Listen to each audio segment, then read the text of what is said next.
رب اشرح لي صدري ويسر لي أمري واحلل عقدة من لساني يفقهوا قولي. الحمد لله الذي خلق السراج الوهاج وشرف حبيبه بالإسراء والمعراج وعلى آله وأصحابه أجمعين. أما بعد فأعوذ بالله من الشيطان الرجيم. بسم الله الرحمن الرحيم. سبحان الذي أسرى بعبده ليلا من المسجد الحرام إلى المسجد الأقصى. صدق الله العظيم وصدق رسوله النبي الكريم الأمين. إن الله وملائكته يصلون على النبي يا أيها الذين آمنوا صلوا عليه وسلموا تسليما. الصلاة والسلام عليك يا سيدي يا رسول الله. خشک شاخوں کو وہ تازہ گلاب دیتے ہیں، عہد پیری کو وہ پھر سے شباب دیتے ہیں. پڑھ لے درود غفلت نہ کر خدا کی قسم، تیرے سلام کا وہ اب بھی جواب دیتے ہیں. الصلاۃ والسلام علیک یا سیدی یا رسول اللہ وعلی آلک واصحابک یا سیدی یا حبیب اللہ.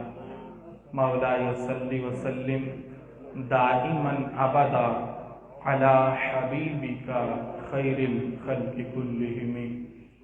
منزہ عن شریک فی محاسنہ فجوہر الحسن فیہ غیر منقسم. محمد تاج رسل اللہ قاطبۃ محمد صادق الاقوال والکلم. محمد ذکرہ روح لانفسنا محمد شکرہ فرد علی الامم. رب صلی وسلم دائما ابدا علی حبیبک خیر الخلق کلہم. معراج کا جشن منانے سے گھر رحمت سے بھر جاتا ہے. معراج کا جشن منانے سے گھر رحمت سے بھر جاتا ہے. مسرور ہوائیں چلتی ہیں، ایمان کا علم لہراتا ہے. جب یاد میں ان کی اشکوں سے آنکھوں کے کٹورے بھرتے ہیں، تب گنبد خضرا کی جانب دل عاشق کا جھک جاتا ہے. وہ عرش پہ گئے تو امت کی بخشش تھی پیش نظر ان کے. معراج کا جشن منانے سے پھر منکر کیوں گھبراتا ہے. ہر ایک کو موت کی وادی میں بالآخر داخل ہونا ہے. میں اس کے مقدر پہ صدقے جو طیبہ میں مر جاتا ہے.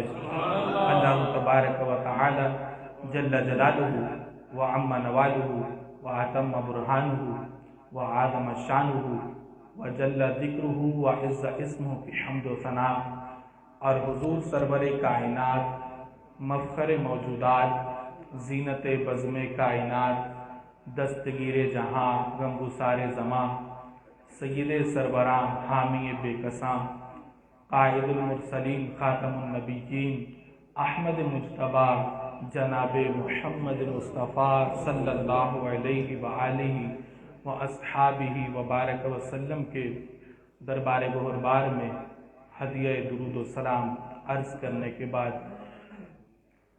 معزز و محتشم سامعین حضرات، رب ذوالجلال کے فضل اور اسی کی توفیق سے ماہ رجب المرجب میں ہمیں اس عظیم الشان محفل بزم صبح بہارہ میں شرکت کی سعادت حاصل ہو رہی ہے.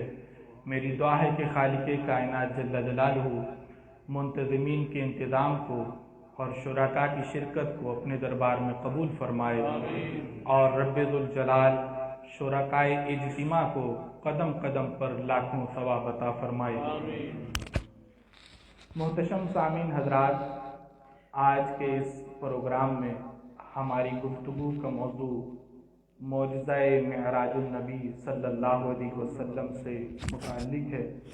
میری دعا ہے کہ رب ذوالجلال ہم سب کو قرآن و سنت کا فہم عطا فرمائے اور اس کے ابلاغ و تبلیغ اور اس پر عمل کرنے کی توفیق عطا فرمائے۔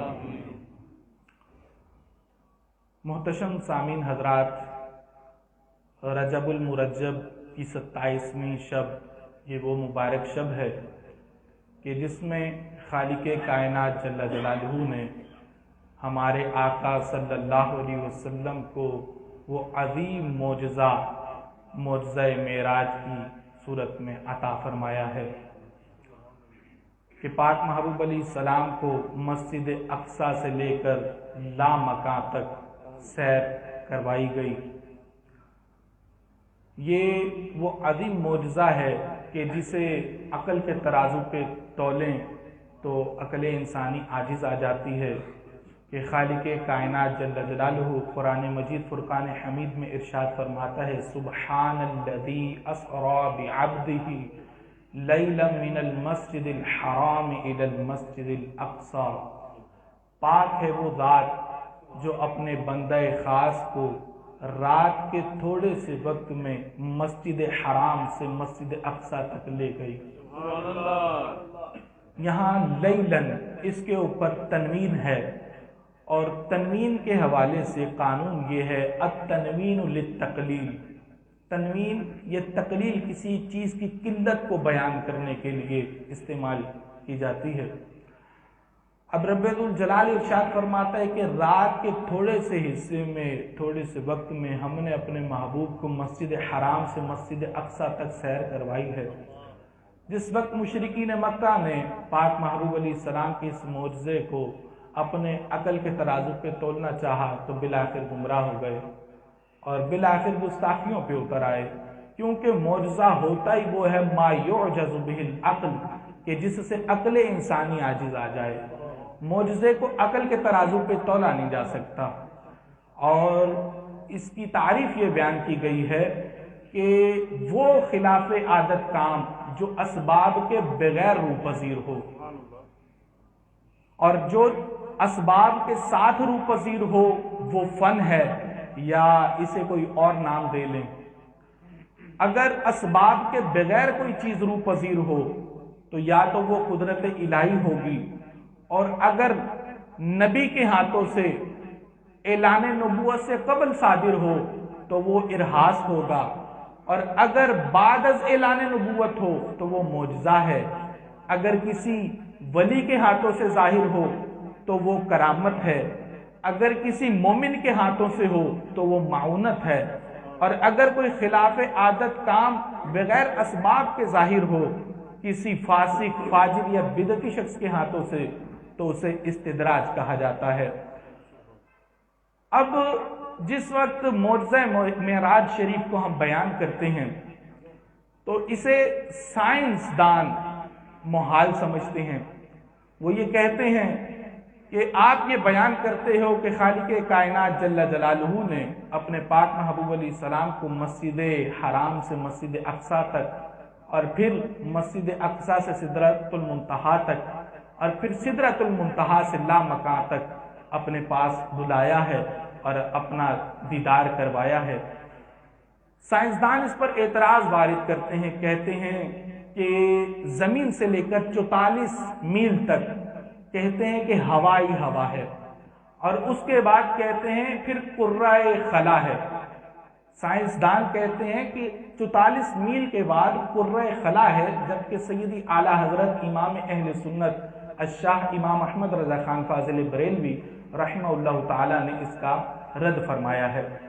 اور پھر اس کے بعد کہا کہ پھر قرہ زمہریر ہے، سرد علاقہ ہے، اور پھر اس کے بعد قرہ نار ہے کہ جہاں بہت تپش ہے کہ اگر کوئی چیز وہاں سے گزرے تو وہ جل کر راکھ ہو جائے، اور اس کے بعد پھر جا کر کہیں آسمان ہے، اور آسمان کے بارے میں فلاسفہ یہ کہتے ہیں کہ آسمان بسیط ہے، اور بسیط وہ ہوتا ہے لا جزء لہ کہ جس کے اجزاء نہ ہوں، اور جس کے اجزاء نہ ہو تو وہ چیز نہ پھٹے گی نہ اس میں کوئی سوراخ ہوگا۔ تو فلاسفہ اور سائنسدان یہ کہتے ہیں کہ پہلے تو زمین سے کسی چیز کا یوں اوپر کی جانب پرواز کرنا یہ محال ہے. کہتے اگر ہم اس کو مان لیں تو پھر آگے کرۂ زمہریر ہے کہ جہاں اتنی ٹھنڈک ہے کہ اگر کوئی جائے تو جم جائے. اس کے بعد کرۂ نار ہے کہ جہاں سے اگر کسی کا گزر ہو تو وہ جل کر راکھ ہو جائے.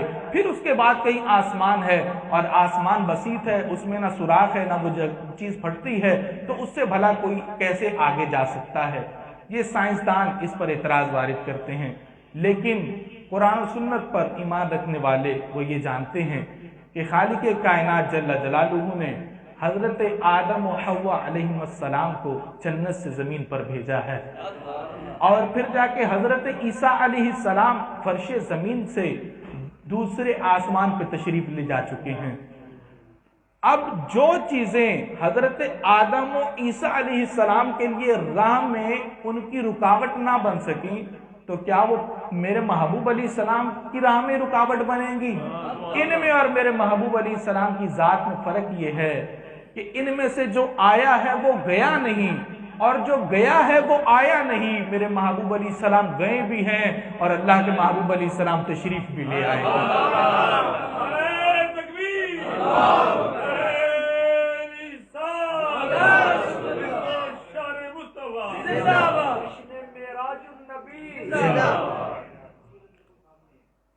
معجزہ معراج, اور ہر نبی کا معجزہ اس کے دور کے مطابق ہوتا تھا, اس کے دور کے تقاضوں کے مطابق ہوتا تھا, اور اس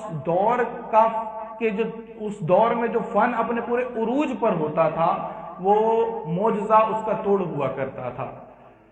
رب ذوالجلال نے حضرت داؤد علیہ السلام کے زمانے میں چونکہ صنعت پورے عروج پر تھی کہ لوگ لوہے کو گرم کرتے, نرم کرتے, اس سے زرہ بناتے اور اس سے مختلف اشیاء تیار کیا کرتے تھے, خالق کائنات جل جلالہ نے اپنے پیارے نبی حضرت داؤد علیہ السلام کو کیا معجزہ عطا کیا کہ آپ لوہے کو ہاتھ میں پکڑتے تھے, موم کی طرح نرم ہو جایا کرتا تھا. اللہ نے فرمایا کہ تم لوہے کو تاپ کر نرم کرتے ہو, گرم کرتے ہو, میرا نبی ہاتھ میں پکڑ کر اسے نرم کر دیتا ہے. اسی طرح حضرت موسیٰ علیہ السلام کے زمانے میں چونکہ جادوگروں کا بڑا زور تھا, جادو اپنے پورے عروج پر تھی, تو اللہ نے اپنے پیارے کلیم موسیٰ علیہ السلام کو جادو کا توڑ عصا عطا فرما دیا کہ جو چلی, جو دوڑی, جو بھاگی, جو اللہ کے دشمنوں پر غالب آ گئی, اور اس نے وہ کام کیے جو ایک ذی روح کیا کرتی ہے. اسی طرح حضرت عیسیٰ علیہ السلام کے زمانے میں طب یونانی اپنے عروج پر تھی, اور ہر مرض کی تشخیص, تدبیر, علاج انہوں نے دریافت کر لی تھی.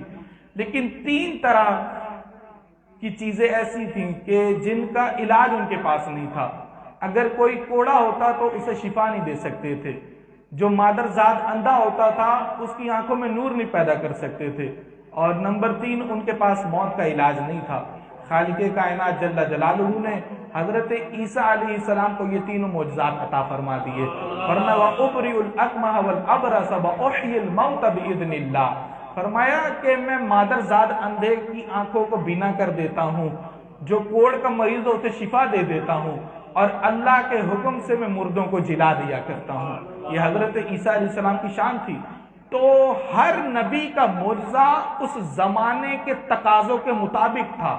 اب چونکہ ہمارے آقا صلی اللہ علیہ وسلم کا زمانہ طویل زمانہ ہے, تو اسی واسطے خالق کائنات جل جلالہ نے ہمارے آقا سید المرسلین صلی اللہ علیہ وسلم کو 2 بڑے معجزات عطا فرمائے. ایک معجزہ قرآن اور دوسرا معجزہ معراج. معجزہ قرآن اس وقت کا معجزہ تھا جس وقت قرآن نازل ہوا, چونکہ اس زمانے میں زبان اپنے عروج پر تھی, لوگ فصاحت, بلاغت, بدیع, معنی, کلام کے اوپر دسترس رکھتے تھے, اور اپنی زبان پر عربی جو ہے وہ بہت فخر کیا کرتے تھے. تو رب ذوالجلال نے اس زمانے کے توڑ کے طور پر اپنے محبوب علیہ السلام کو معجزہ قرآن عطا کیا. اور محبوب علیہ السلام کی نبوت کا آخری زمانہ، یہ جو قرب قیامت کا زمانہ ہے، اس میں سائنس اپنے بڑے عروج پر ہوگی اور سائنسدان چاند پر جانے کے بعد مریخ پر جانے کی باتیں کیا کریں گے، تو اللہ نے اپنے محبوب علیہ السلام کو سائنس کے توڑ کے طور پر دوسرا بڑا معجزہ معراج عطا فرما دیا۔ اب دیکھیں کہ مدارس دینیہ میں ایک کتاب پڑھائی جاتی ہے عقائد نسبیہ، اس کی شرح ہے النبراس، اس کے اندر حضرت شیخ ابو الحسن رفاعی رحمہ اللہ تعالی آپ فرماتے ہیں کہ ایک روز عالم روحانیت میں سیر کرتا کرتا حتی سعدت فی الفوقانیات، فرماتے ہیں میں عالم فوقانیات میں چلا گیا، ایک عرش آیا میں نے اسے عبور کیا، پھر دوسرا عرش آیا میں نے اسے عبور کیا، فرماتے 70,000 عرش میں عبور کر گیا تو آواز آئی کہ اے ابو الحسن رفاعی کدھر آ رہے ہو؟ میں نے عرض کی مولا معراج کی رات میرے محبوب علیہ السلام کا جس عرش پہ قدم لگا تھا میں اس عرش کی تلاش میں نکلا ہوں۔ فرمایا کہ ارجع لا وصول لکا، اے ابو الحسن رفاعی پلٹ جا، تو کروڑوں سال بھی پرواز کر، جس جگہ میرے محبوب کے قدم لگے ہیں زمانہ اس کی خاک کو بھی نہیں پہنچ سکتا، کہ چاند پر پہنچ جانا حقیقت صحیح۔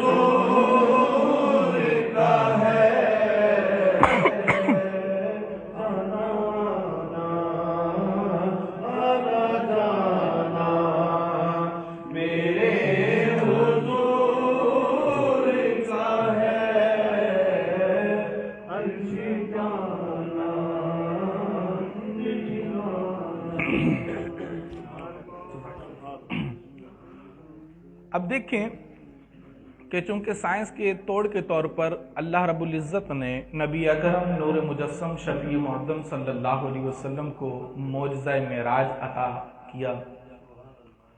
جس وقت ہم سورہ اسراء کی طرف توجہ کرتے ہیں، سبحان الذی اسری بعبدہ لیلا من المسجد الحرام الی المسجد الاقصی، تو یہ آیت مبارکہ بھی سائنس کے توڑ کے طور پر پیش کی گئی ہے۔ آنا جانا ہم اسے سیر و تفریح سے تعبیر کرتے ہیں، جبکہ سائنس کی زبان میں آنے جانے کو سیر و تفریح سے نہیں بلکہ حرکت سے تعبیر کیا جاتا ہے، اور حرکت کے لیے سائنس کے پاس 6 سوالات ہیں۔ حرکت کس نے دی؟ اسے کہتے ہیں محرک، حرکت دینے والا۔ حرکت کسے دی گئی؟ اسے کہتے ہیں متحرک۔ تیسرا سوال سائنس کے پاس یہ ہے کہ حرکت کہاں سے ہوئی؟ مبدأ حرکت۔ حرکت کہاں تک ہوئی؟ منتہائے حرکت۔ حرکت کس وقت ہوئی؟ زمان حرکت۔ حرکت کیوں ہوئی؟ سائنس کے پاس آنے جانے کے لیے، حرکت کے لیے 6 سوالات ہیں۔ رب ذوالجلال نے سائنس کے توڑ کے طور پر جب اپنے محبوب علیہ السلام کو یہ معجزہ معراج عطا کیا تو اس کا جواب بھی سائنس کے توڑ کے طور پر ارشاد فرما دیا۔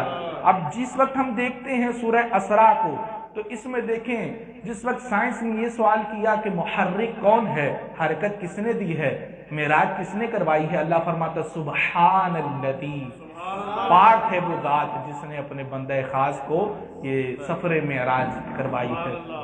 اب سائنس نے دوسرا سوال قائم کیا کہ حرکت کسے دی گئی، متحرک کون ہے؟ فرمایا سبحان الذی اسری بعبدہ، ہم نے اپنے بندہ خاص کو معراج کروائی ہے۔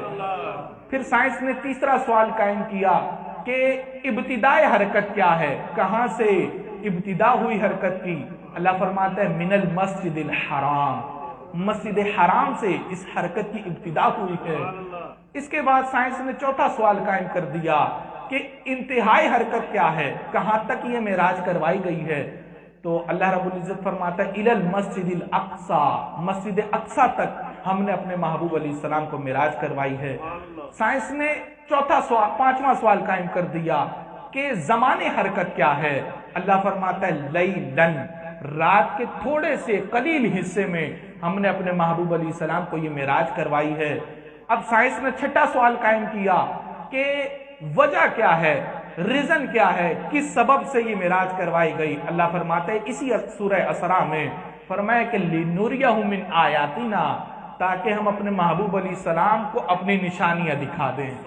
تو سائنس نے جب 6 سوالات قائم کیے حرکت کے لیے، خالق کائنات جل جلالہ نے جب اپنے محبوب علیہ السلام کو معجزہ معراج سائنس کے توڑ کے طور پر پیش کیا، تو اس کا جواب بھی سائنس کے توڑ کے طور پر عطا فرما دیا۔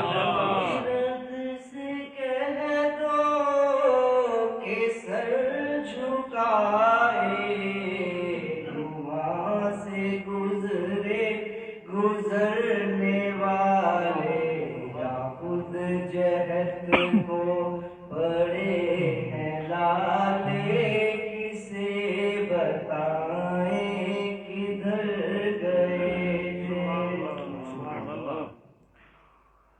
اب سوال یہ قائم ہوتا ہے کہ اللہ رب العزت نے تو اپنے محبوب علیہ السلام کو جو معراج کا معجزہ عطا کیا، اس کا تعلق تو فقط مسجد حرام سے مسجد اقصیٰ تک ہے نہیں، بلکہ مسجد اقصیٰ سے پھر آگے سدرۃ المنتہا تک، اور پھر سدرۃ المنتہا سے آگے پھر لامکاں تک، اور قرب و دیدار الہی عز و جل تک یہ سفر کا سلسلہ جاری و ساری رہا۔ لیکن خالق کائنات جل جلالہ نے قرآن مجید فرقان حمید کی آیے اسراء کے اندر فرمایا کہ ہم نے مسجد حرام سے مسجد اقصیٰ تک سیر کروائی، اس سے آگے اللہ نے بیان کیوں نہ کیا؟ تو علماء فرماتے ہیں کہ حدیث پاک میں ہے کلم الناس علی قدر عقولہم لا علی قدر عقولکم، کہ لوگوں سے ان کی عقل کے مطابق کلام کرو، نہ کہ اپنی عقل کے مطابق۔ اب رب ذوالجلال یہ جانتا تھا کہ جن کے سامنے میرے محبوب علیہ السلام نے اپنے اس معجزہ معراج کو صبح اٹھ کر بیان کرنا ہے، ان کی رسائی تو فقط مسجد اقصیٰ تک ہے، اور وہ مسجد اقصیٰ تک معلومات رکھنے والے ہیں کہ اس کی کھڑکیاں کتنی ہیں، روشن دان کتنے ہیں، دروازے کتنے ہیں، پلر کتنے ہیں۔ اب جس وقت محبوب علیہ السلام یہ معجزہ معراج بیان کریں گے تو ان کی عقل کے مطابق بھی کلام ہونا چاہیے، اور ان کی عقل کے مطابق کلام کرتے ہوئے رب ذوالجلال نے محبوب علیہ السلام کی اس معجزہ معراج کو آیت اسراء کے اندر مسجد حرام سے مسجد اقصیٰ تک بیان کر دیا۔ اب پھر اس کے بعد سوال یہ قائم ہوتا ہے کہ خالق کائنات جل جلالہ نے ہمارے آقا صلی اللہ علیہ وسلم کو یہ جو معجزہ معراج عطا کیا، اسے 3 پہلوؤں پر منقسم کیوں کیا؟ اس کے 3 منازل کیوں طے کیے گئے کہ پہلے مسجد حرام سے مسجد اقصیٰ، پھر مسجد اقصیٰ سے سدرۃ المنتہا، اور پھر سدرۃ المنتہا سے لامکاں تک؟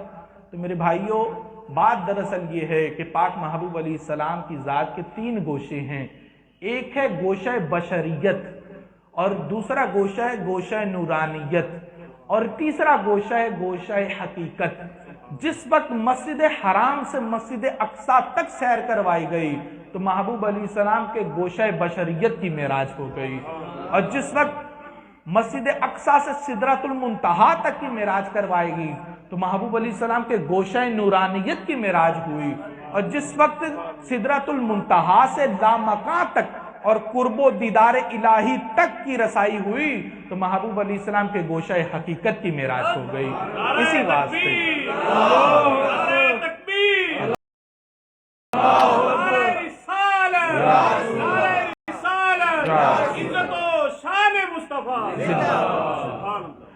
اب جس وقت پاک محبوب علیہ السلام کی بارگاہ میں حضرت جبریل علیہ السلام مسجد حرام میں حضرت ام ہانی جو کہ آپ کی چچا زاد بہن ہیں، ان کے گھر تشریف لائے اور آ کر محبوب علیہ السلام کے قدمین شریفین کو بوسہ دیا۔ محبوب علیہ السلام کی مبارک آنکھیں بیدار ہو گئیں تو حضرت جبریل علیہ السلام رب کا پیغام دیتے ہیں کہ قد اشتاق الی لقائک یا رسول اللہ صلی اللہ علیہ وسلم، یا رسول اللہ آپ کا رب آپ سے آپ کی ملاقات چاہتا ہے۔ اب براق سواری پیش کی گئی، اللہ کے محبوب علیہ السلام کو دلہا بنایا گیا کہ شاہ دلہا بنا آج کی رات ہے۔ اللہ کے محبوب علیہ السلام براق پہ سوار ہوئے اور پھر سیر کرتے کرتے فرمایا کہ ہمارا گزر حضرت موسیٰ علیہ السلام کی قبر پہ ہوا، وَهُوَ قَائِمٌ يُصَلِّي فِي قَبْرِهِ، حضرت موسیٰ علیہ السلام اپنی قبر میں کھڑے ہو کر صلاۃ پڑھ رہے تھے۔ اب جس وقت محبوب علیہ السلام چلے مسجد اقصیٰ پہنچے، وہاں براق کو باہر باندھ دیا گیا۔ جب محبوب علیہ السلام مسجد اقصیٰ پہنچے تو حضرت موسیٰ علیہ السلام وہاں موجود تھے۔ اب یہاں سوال یہ قائم ہوتا ہے، اعتراض وارد ہوتا ہے کہ پاک محبوب علیہ السلام تو امام الانبیاء ہیں اور حضرت موسیٰ علیہ السلام اللہ کے کلیم ہیں، تو حضرت موسیٰ علیہ السلام محبوب علیہ السلام سے پہلے مسجد اقصیٰ میں کیسے پہنچ گئے؟ وہاں اپنی قبر شریف میں ہیں اور کھڑے صلاۃ پڑھتے ہیں، اور یہاں جب محبوب مسجد اقصیٰ میں پہنچتے ہیں، حضرت موسیٰ علیہ السلام مسجد اقصیٰ میں بھی موجود ہیں، تو علماء فرماتے ہیں کہ یہ اعتراض اس انداز میں ارتفاع ہوتا ہے اس کا کہ حضرت موسیٰ علیہ السلام اپنی نبوت کی رفتار سے گئے تھے اور محبوب علیہ السلام براق کی رفتار سے گئے تھے، کیونکہ جو رفتار ہوتی ہے، سپیڈ ہوتی ہے، وہ سوار کی نہیں ہوتی، سواری کی ہوتی ہے۔ محبوب علیہ السلام براق پہ تشریف لے گئے اور حضرت موسیٰ علیہ السلام اپنی نبوت کی رفتار سے پہلے تشریف لے گئے۔ اب جس وقت مسجد اقصیٰ میں پہنچے اور امام الانبیاء وہاں موجود تھے، اب نماز کا اہتمام کیا گیا۔ حضرت جبریل علیہ السلام نے محبوب علیہ السلام کا دست مبارک تھاما اور مصلی امامت پہ کھڑا کر دیا۔ اب یہاں میرے بھائیوں میں ایک مسئلہ آپ کو سمجھانا چاہتا ہوں۔ فقہ کا یہ اصول ہے، شریعت کا قاعدہ ہے، قانون ہے کہ فرمایا کہ جس وقت علماء جمع ہو جائیں ایک جگہ، مولوی حضرات، تو فرمایا کہ ان میں اب جماعت کون کروائے گا؟ ایک تو یہ ہے کہ جہاں پر امام مقرر ہو اور صحیح قرات اور نماز کے احکام سے واقف ہو وہ امامت کروائے گا، لیکن جہاں امام مقرر نہ کیا گیا ہو وہاں اگر مولوی سارے جمع ہو جائیں، علماء جمع ہو جائیں، تو وہاں امامت کون کروائے؟ تو فرمایا ثم اعلمهم بالسنہ، کہ جو ان میں سب سے بڑا سنت کا عالم ہوگا وہ امامت کروائے گا۔ اب اگر علم میں بھی سارے برابر ہوں، اب امامت کون کروائے؟ فرمایا ثم اورعهم، جو ان میں زیادہ متقی ہوگا وہ امامت کروائے گا، وہ امامت کا اہل ہوگا۔ اب فرمایا اگر تقوی پرہیزگاری میں بھی سارے برابر ہوں، اب کون امامت کروائے؟ فرمایا ثم اسنہم، جو ان میں بڑی عمر کا ہوگا وہ امامت کروائے گا۔ اب اگر عمر میں بھی سارے برابر ہوں، اکول ہوں، تو اب امامت کون کروائے؟ فرمایا ثم احسنہم وجہن، کہ جس کا چہرہ خوبصورت ہوگا وہ امامت پر فائز ہوگا، کیونکہ حسن ہر ایک کو نہیں دیا جاتا۔ اب جس وقت ہم محبوب علیہ السلام کی ذات میں اور دیگر انبیاء کرام علیہ السلام کی ذات میں کمپیریزن کرتے ہیں تو یہ چاروں اوصاف محبوب علیہ السلام کی ذات میں پائی جاتی ہے۔ اسی واسطے اس شاخ کے سالار بریلی کے تاجدار الشاہ امام احمد رضا خان فاضل بریلوی رحمہ اللہ تعالیٰ فرماتے ہیں کہ نماز اقصیٰ میں تھا یہی سر، یہاں ہو مانے اول آخر، کہ دست بستہ ہیں پیچھے حاضر، جو سلطنت آگے کر گئے تھے۔ اب دیکھیں کہ جس وقت شریعت نے یہ کہا کہ اعلمہم بالسنہ، کہ جو ان میں بڑا عالم ہوگا وہ امامت کا اہل ہے، اسے مصلی امامت پہ کھڑا کیا جائے گا۔ اور حضرت جبریل علیہ السلام محبوب علیہ السلام کے دست مبارک کو پکڑ کے مصلی امامت پہ کھڑا کر رہے تھے، تو جبریل تو جانتے ہیں کہ وہ انبیاء کرام علیہ السلام کے پاس اللہ کی طرف سے وحی لے کر آتے رہے، انہیں معلوم ہے کہ علم آدم الاسماء کلہا، اللہ نے حضرت آدم علیہ السلام کو تمام چیزوں کا علم سکھایا تھا، لیکن محبوب کی شان کیا ہے؟ فرمایا الرحمن علم القرآن، محبوب وہ ہیں کہ جسے رحمان نے اپنے محبوب کو قرآن سکھایا ہے۔ اور قرآن کی شان کیا ہے؟ فرمایا تبیان لکل شیء، فرمایا اس میں ہر شے کا بیان ہے۔ اور محبوب علیہ السلام خود فرماتے ہیں انما کان الذی اوتیتہ وحیا اوحی اللہ الیہ، فرمایا میرا معجزہ قرآن ہے جو میرے رب نے مجھ پر نازل کیا ہے۔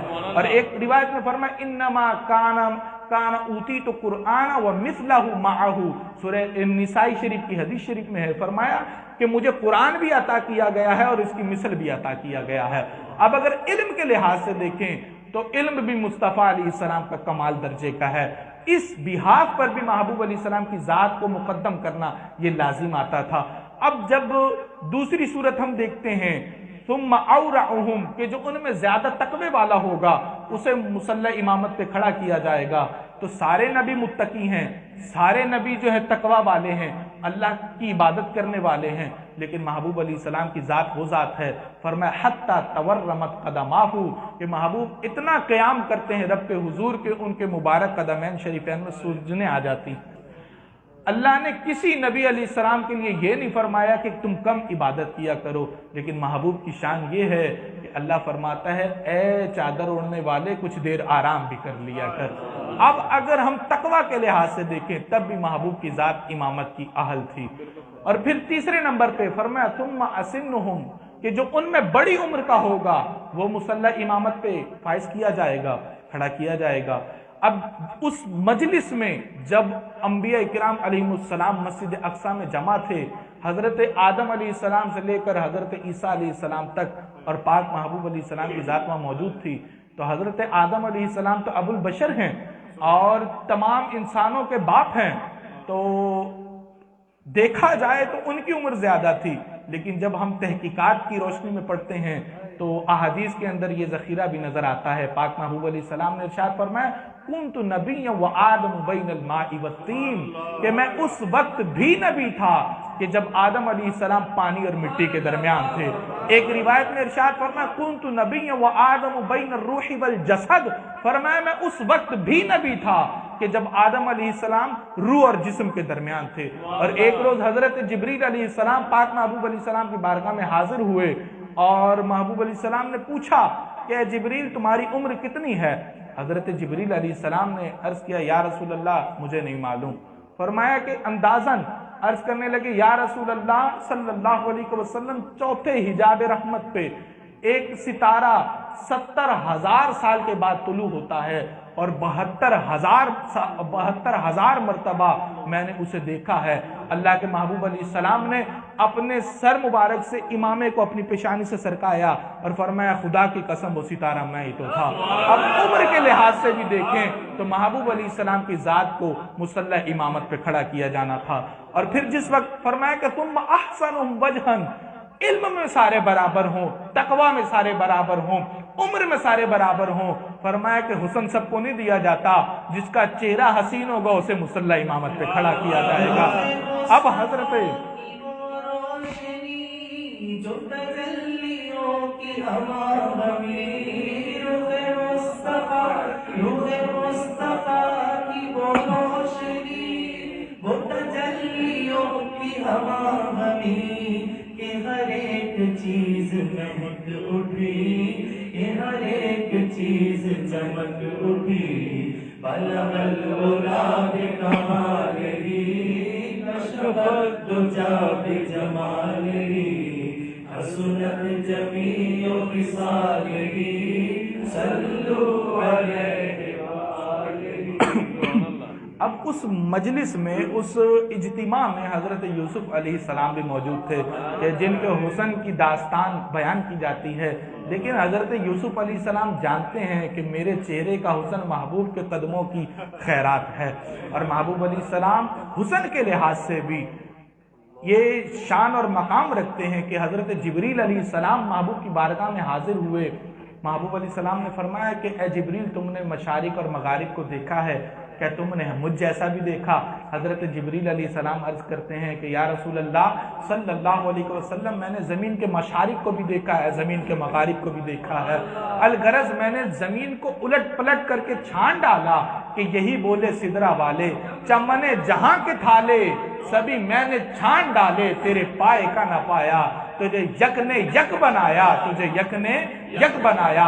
لہٰذا حسن کے لحاظ سے بھی ہم دیکھیں تو شریعت کا حکم یہ ہے کہ جو خوبصورت چہرے والا ہو اسے مصلی امامت پہ کھڑا کیا جائے گا۔ تو بریلی کے تاجدار کہتے ہیں کہ نماز اقصی میں تھا یہی سر، قیا ہوں مانے اول آخر کہ ہیں دست بستہ پیچھے حاضر، جو سلطنت آگے کر گئے تھے۔ اب جس وقت نماز کا اہتمام ہوا، آگے خطبات کا سلسلہ تھا، اب مسجد اقصی سے آگے سواری چلی اور سدرۃ المنتہا کی جانب یہ سیر کا سلسلہ تھا۔ روایات میں ہے اور شارحین حدیث نے لکھا کہ جس وقت مسجد اقصی سے